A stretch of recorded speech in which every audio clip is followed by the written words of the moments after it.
counterfeiting and piracy in China.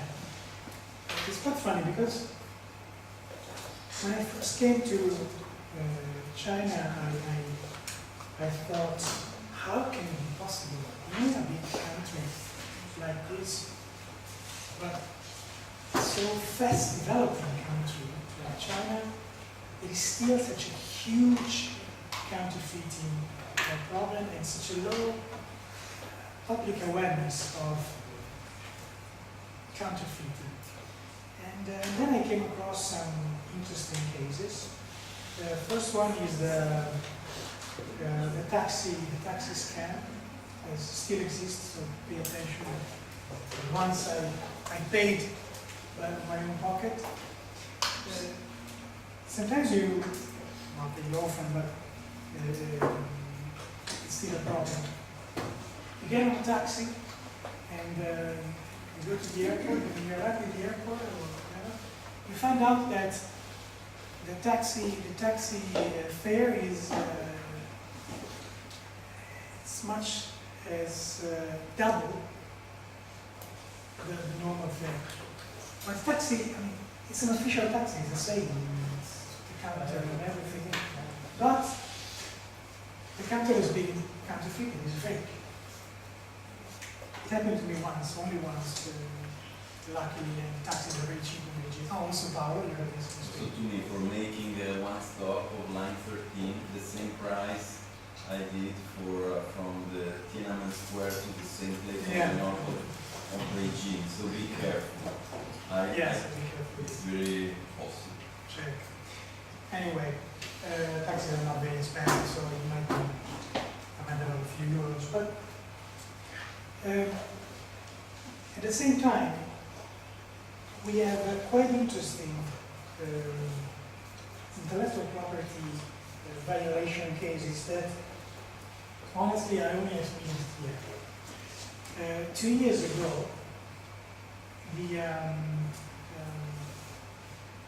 the CEO of the real estate developer that built the Galaxy Soho shopping mall. Some of you probably have already seen that. It's in Chaoyang and Qiao. Designed by the architecture Zaha Hadid, quite famous architecture studio, worldwide famous. And sold, designed and sold to the real estate developer Galaxy Soho. The CEO once found out that in another Chinese city, I think it was in Bombay, exactly the same shopping mall was built by another real estate developer in the city. Exactly the same. Same shape, same design. So he immediately called his lawyers and started a lawsuit that I think is still pending or has been settled. But what is funny is that the CEO of the company, of the counterfeiter, when he was asked, are you aware that you are infringing my intellectual property rights? And I have the right, the copyright on I am the owner of the design, which can be protected as a copyright in terms of architectural design. Are you aware that you are infringing this design, that you are deliberately copying my building? It's not that the building has come up like one day to the other. But he said, well, I just was inspired by the shape of the stones in the Yellow River. I didn't copy it. So it's just by chance that our two buildings are the same. This is to say what? A very good friend of mine, Chinese friend, a very good connoisseur of the traditional Confucian culture, once told me, in China and if you want, according to the Confucianism, is not considered something negative to be inspired or to copy something which is beauty, which is successful, which is being appreciated by the public. During the Confucianism era, artists were happy. Painters, if someone was reproducing their paintings, because that means that their work was successful, was appreciated by the public. So, okay, this is, again, maybe kind of an excuse to justify the low awareness of intellectual property protection in China. But I think that, to some extent, it is still remaining in the culture, and sometimes companies that are entering into counterfeiting are attempting to copy other companies' brands. Just doing that because probably it's something commonly accepted, and even though China has been implementing more and more severe legislation on intellectual property enforcement, still the awareness of the public and the society is quite low in terms of intellectual property awareness. But I'm pretty sure that this will change in the future, and is already changing. I think that China is normally regularly criticized by more industrialized companies, the US, on intellectual property protection. China is still in the watch list of the US PTO of the countries with intellectual property issues, let's say, where intellectual property is not as much protected as the US government would like. But if you think that countries like Italy until 3 years ago were in the watch list because of the famous patent, and if you think that China, before accessing WTO in 2001, didn't have patent law. Trademark law was there, but pretty much something that no one was taking care of. In 20 years, China has been achieving a level of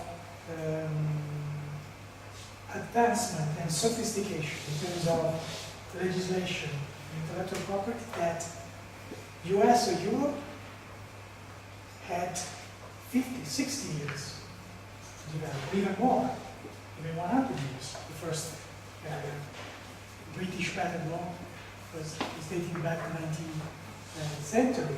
So China has been improving dramatically the intellectual property legislation in the country. Of course, the country is big, the market is huge. Enforcement is still a problem, but also on the enforcement side. Nowadays, we have the instruments, we have the tools to protect intellectual property, we have the tools to enforce trademark, patents, and copyrights. The IP legal protection framework in China today does not differ from the IP legal protection framework in the US or in Europe in terms of instruments to protect intellectual property. For the protection of brands and patents, we have trademarks. We can file a trademark registration and have a 10 years monopoly that can be renewed as many times. For the protection of patents and designs, we can file original invention, packaging and patents. We can file patents and design registration. And for copyright, China after assessing the WTO and accepting and implementing the set of WTO standards of the TRIPS, has been amending its legislation in order to reach the minimum standards. So we cannot say that China today is not in line with TRIPS in terms of legislation and text. On the side of enforcement, the situation is different. But again, as I said before, is linked to an evolution and development of the country, in my opinion, that needs changes which cannot take place in 20 years, but might take 50 or 60 years. Enforcement tools in China have same characteristics as you. We can enforce courts before the courts. We can file a lawsuit, we can litigate in case of treatment or credit infringement,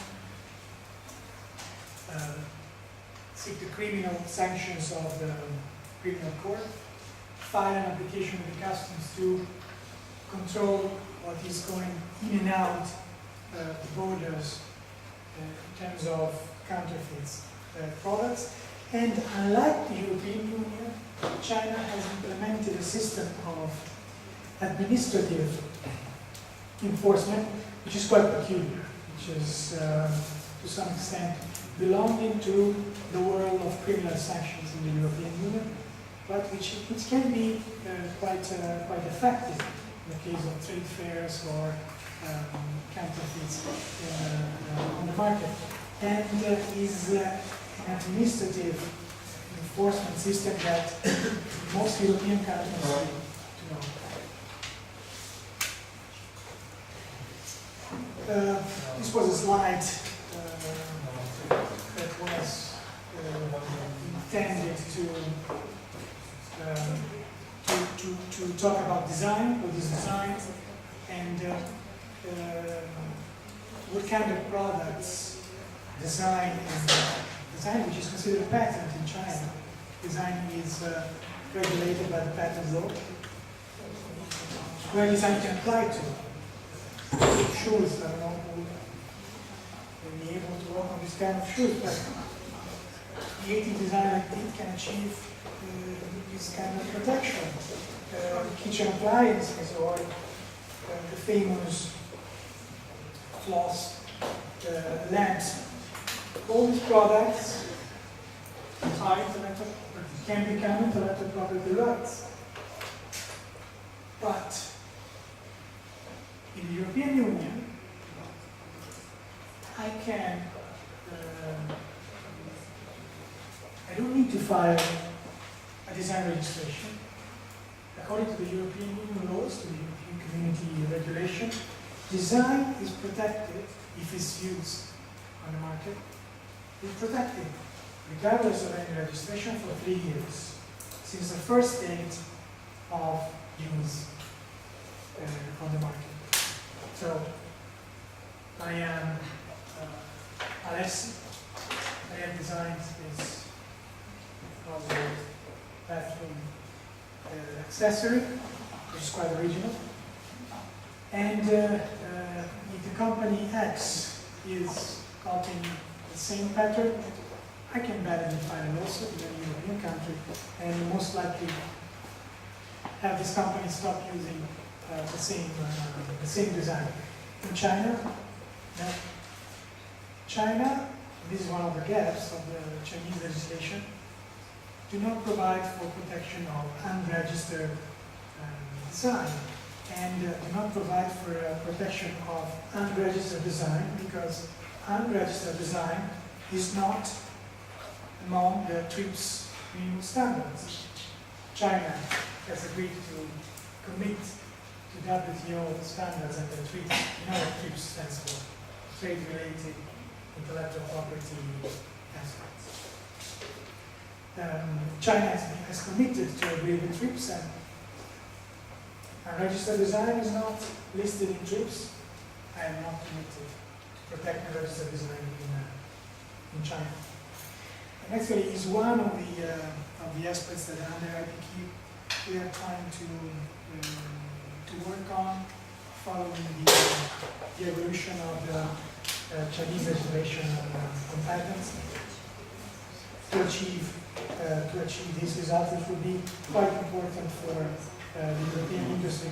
According to my experience, more and more companies, small and medium companies especially, are now aware that even before entering the Chinese market physically, once they have developed a new product and they have a brand which is already on the web, they have to register the trademark in China, because even if they will enter the Chinese market in 10 years, someone in the meantime could have registered the brand on their behalf.